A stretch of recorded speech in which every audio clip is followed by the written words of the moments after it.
Caretaker গভর্নমেন্টের কথা বললেন, তো কেয়ারটেকার গভর্নমেন্ট অনুযায়ী তো সর্বশেষ অবসরপ্রাপ্ত বিচারপতি হচ্ছে ওবায়দুল শাহীন প্রধান বিচারপতি।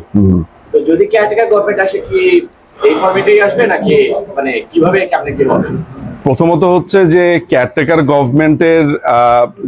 গভর্নমেন্ট তো আমাদের সুপ্রিম কোর্টের মাধ্যমে একটি রায়ের মাধ্যমে সেটা বাতিল হয়েছিল। পরবর্তী সময়ে সেটা জানেন যে 15তম পঞ্চদশ সংশোধনী এসেছিল, যেটা সংসদেও বাতিল করা হয়েছিল। কিসের মাধ্যমে? সুপ্রিম কোর্ট যে রায়টা দিয়েছে সেই রায়ের আলোকে বাংলাদেশের সংবিধান সংশোধন করা হয়েছে। সেই সংবিধান সংশোধনের নাম কি? সেটা হচ্ছে 15th অ্যামেন্ডমেন্ট। এই 15th অ্যামেন্ডমেন্টটাও এইবার এই অবৈধ ইউনূস সরকারের আদালত বাতিল করে দিয়েছে। এদেরকে তো আসলে আমি বিচারপতি বলি না, এগুলা হচ্ছে রাস্তার টোকাইকে ধরে এখানে এনেছে। এরা এতই টোকাই, আমি কিন্তু বলার জন্য টোকাই বলি নাই, এরা এমনই টোকাই যে জাস্টিস, তার নাম ফাতেমা চৌধুরী বা হোয়াট এভার ইট ইজ, আমি নামটা মনে নাই, এদের নাম মনে রাখারও কিছু নাই। সে তার রায়ের ভেতরে এত সব ভুলভাল করেছে, এত সব ভুল আছে যে এই রায়টাও ঠিক রায় না। ফলে এই এই এই যেই সব টোকাইরা এনে রিফাতকে বসিয়েছে, অর্থাৎ এখন যার নাম প্রধান বিচারপতি, আপনারা জেনে থাকবেন সে একজন সমকামীও বটে, যেটা নিয়ে হুজুরদের কোনো কথাবার্তা নাই। কিন্তু সেটা যাকগে, সেটা যেটাই হোক না কেন, কিন্তু আমার কথা হচ্ছে যে আমরা হয়তোবা অনেক সময় যুক্তির ক্ষেত্রে অনেক কিছু আমাদেরকে পরিস্থিতির কারণে মেনে নিতে হয়, যেটা আমি মানতে নারাজ। তারপরেও আমি বলছি আমাদের সলিউশনের জায়গাটা হচ্ছে এমন যে এখন তত্ত্বাবধায়ক সরকারের ব্যাপারটা হচ্ছে রিভিউ পিটিশনে আছে।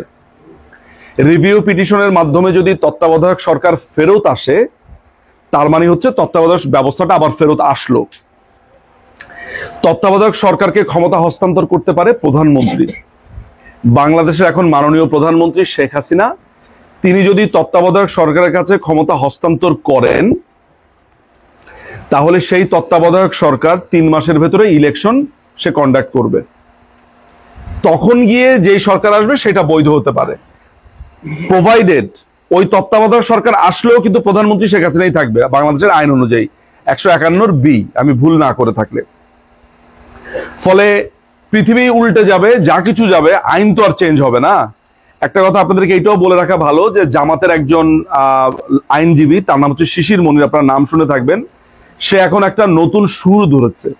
সে বলেছে যে 106-এর অধীনে যে এই সরকার এসেছে এইটা আসলে ঠিক না, আপনারা ভবিষ্যতে ফেঁসে যাবেন।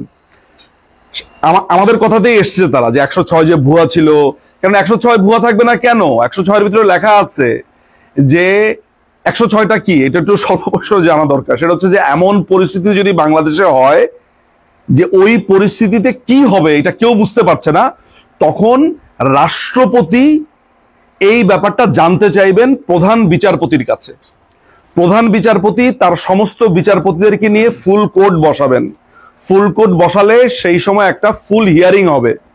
ওই হিয়ারিং এর মধ্যে তিনি যে মতামতটা দিবেন সেইটা শুধুমাত্র মতামত, ওইটা রাষ্ট্র মানতেও পারে নাও মানতে পারে। আমি ধরে নিলাম যে মানবে, কিন্তু প্রশ্ন হচ্ছে ওই যে ঘটনার পরে মানে 5 তারিখ থেকে 8 তারিখ, ওই সময় ওবায়দুল হাসান শাহীন এবং আপনার বিচারপতি যে রহিম সাহেব, মানে পুরো নাম যেন কি, এনায়েতুর রহিম সাহেব, বিচারপতি এনায়েতুর রহিম এবং বিচারপতি ওবায়দুল হাসান শাহীন সাহেব, উনারা দুইজনই ক্যান্টনমেন্টে বন্দি বলতে ওইখানে ছিলেন।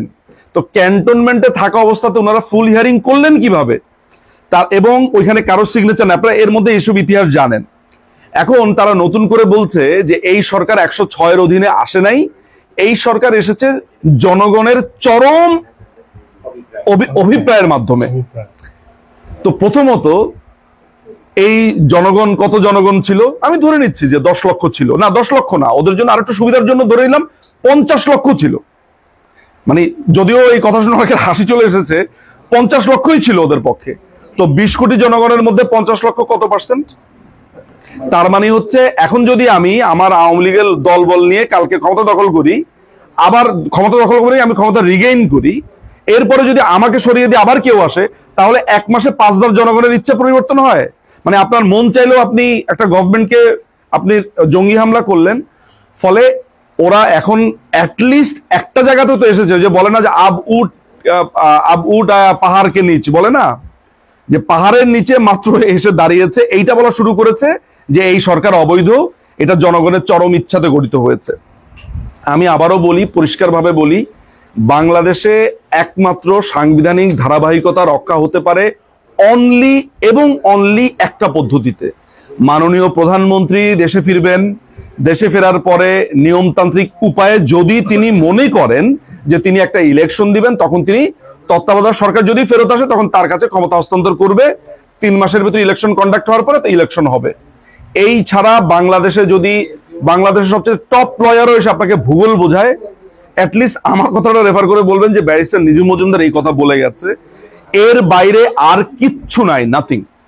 এটা আপনারা বিশ্বাস করতে পারেন কিংবা আপনারা বইপত্র পড়ে নিতে পারেন। আপনার প্রশ্নের জবাব পেয়েছেন? Thank you.